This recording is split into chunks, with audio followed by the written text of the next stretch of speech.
जबाबदारी जी आहे त्याच्यामध्ये प्रत्येक प्राधिकरणाची जबाबदारी जी निश्चित केलेली आहे. राज्य निवडणूक आयोगाची जी रिस्पॉन्सिबिलिटी ती राज्य निवडणूक आयोगाची आहे. भारत निवडणूक आयोगाचे जे अधिकार आहेत ते भारत निवडणूक आयोगाचे अधिकार आहेत.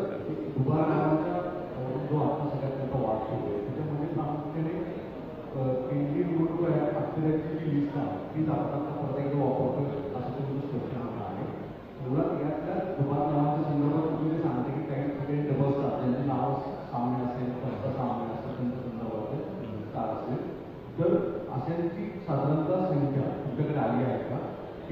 नाही, ते मी ॲक्च्युली संख्या सध्या मी सांगू शकणार नाही, कारण की आता ही जी प्रक्रिया आहे ती प्रक्रिया प्रत्येक जे रिटर्निंग ऑफिसर आहे त्यांच्या स्तरावर सुरू आहे आणि त्यामध्ये ॲक्च्युली फिजिकल व्हेरिफिकेशन आणि मतदानाच्या 2 दिवस आधीपर्यंत ही प्रक्रिया सुरू राहील.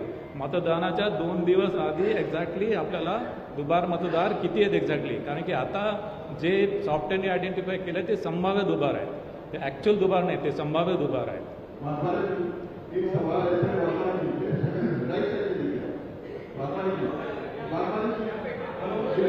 सवाल ये है होता है कि भले 100 लोग छूट जाए लेकिन एक बेगुनाह जो है उसे जुड़ा नहीं होगी. सवाल ये भी है कि सारे पॉलिटिकल पार्टी छोड़कर सारे पॉलिटिकल पार्टी के उनका मतदान जहाँ हुआ है उनका मतदान जहाँ हुआ है ये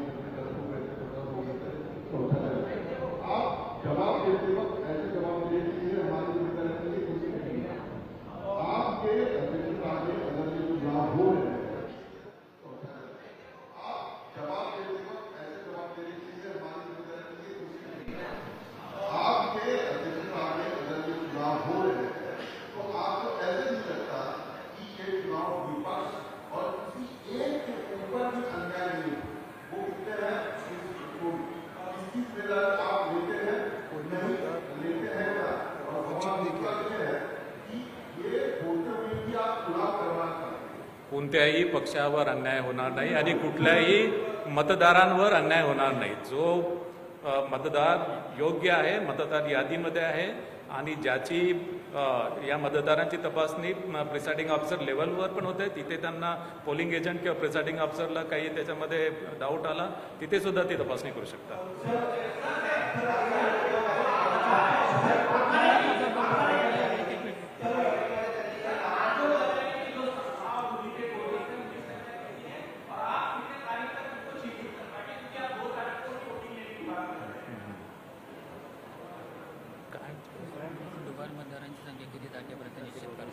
नाही, मतदानाच्या 2 दिवस आधी एक्झॅक्टली जे फिगर्स आहेत ते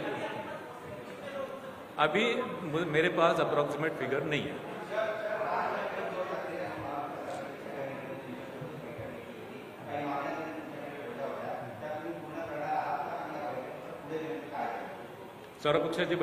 सर्वपक्षाच्या बैठकीच्या अनुषंगाने आम्ही भारत निवडणूक आयोगाला प्रस्ताव पाठवलेला आहे. 15 ऑक्टोबरपर्यंतची यादी द्यायला. त्याला अजूनपर्यंत रिस्पॉन्स नाही आहे. मी आधी सांगितलेलं आहे.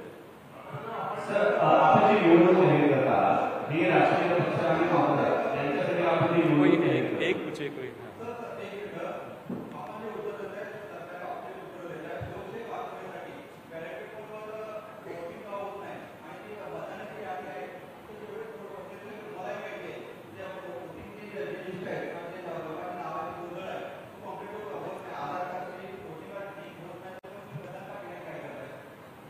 हे बघा 2005 मध्ये इलेक्ट्रॉनिक वोटिंग मशीन आपण आणली. 2005 मध्ये अधिनियमामध्ये तरतूद केली इलेक्ट्रॉनिक वोटिंग मशीनची. याशिवाय इलेक्ट्रॉनिक वोटिंग मशीन संदर्भात वेगवेगळ्या सन्माननीय न्यायालयामध्ये पिटिशन दाखल झालेलं आहे आणि माननीय सर्वोच्च न्यायालयापर्यंत न्यायालयाने निर्वाह दिला आहे की इलेक्ट्रॉनिक वोटिंग मशीनचा वापर योग्य आहे. आपल्या कायद्यामध्ये इलेक्ट्रॉनिक वोटिंग मशीनची तरतूद आहे. देश विदेशातील प्रत्येक घडामोडींचे लाईव्ह अपडेट मिळवण्यासाठी आता साम टीव्हीच्या सर्व सोशल मीडिया प्लॅटफॉर्मला लाईक, फॉलो आणि सबस्क्राईब करा. तसंच सर्व नोटिफिकेशनसाठी बेल आयकॉन प्रेस करायला विसरू नका.